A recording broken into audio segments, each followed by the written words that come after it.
Sabe, tem uma ideia fascinante que vem de um lugar que muita gente não espera, o livro do Apocalipse.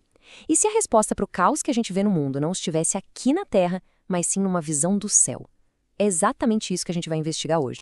Pois é, guerras, desastres, crises. Muitas vezes, quando se liga o noticiário, a sensação é de que o mundo está girando completamente sem rumo.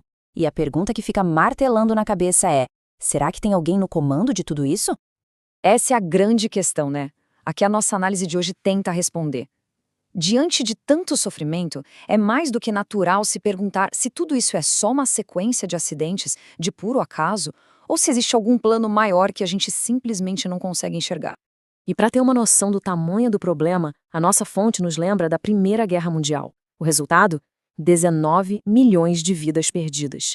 Uma catástrofe de proporções inimagináveis e causada por nós mesmos.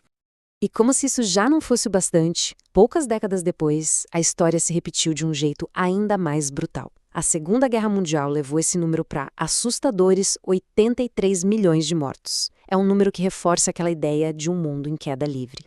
Mas olha, o caos não vem só da ação humana. A própria natureza, às vezes, pode ser implacável. Em 2004, um único tsunami no Oceano Índico tirou a vida de 226 mil pessoas. É a imprevisibilidade na sua forma mais devastadora. Bom, diante desse quadro todo, a nossa fonte propõe uma virada de chave, uma mudança radical de perspectiva. E se, para entender o caos aqui na Terra, fosse preciso olhar para o céu? O livro do Apocalipse faz esse convite, o de espiar por trás da cortina dos acontecimentos do dia a dia. E é aqui que a narrativa nos transporta para um cenário completamente diferente. A gente sai do caos da Terra e entra na sala do trono celestial. A visão não começa com uma explicação, mas com uma imagem muito, muito poderosa. O texto diz assim: eis armado no céu um trono, e no trono alguém sentado. A interpretação aqui é que essa porta se abre para o verdadeiro centro de controle do universo, um lugar bem distante do caos que a gente acabou de ver. E o primeiro detalhe dessa visão já é fascinante. Em volta do trono existe um arco-íris de esmeralda. Segundo a fonte, isso não é só um detalhe bonito, não. Não. Ele simboliza a união perfeita entre a justiça e a misericórdia de Deus. Seria a própria base do governo dele. Certo, mas quem mais está nesse lugar? A visão nos apresenta uma espécie de conselho celestial, e cada figura ali tem um significado bem profundo.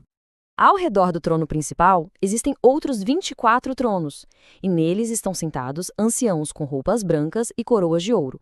A interpretação da fonte para isso é poderosa. Eles seriam seres humanos, pessoas que viveram, lutaram e venceram aqui na Terra, e que agora participam do governo celestial.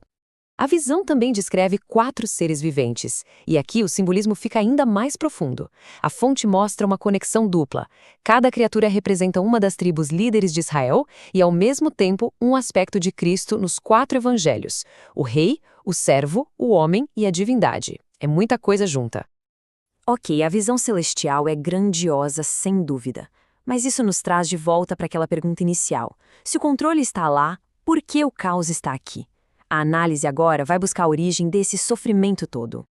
De acordo com a interpretação dessa fonte, o universo não foi criado como mal.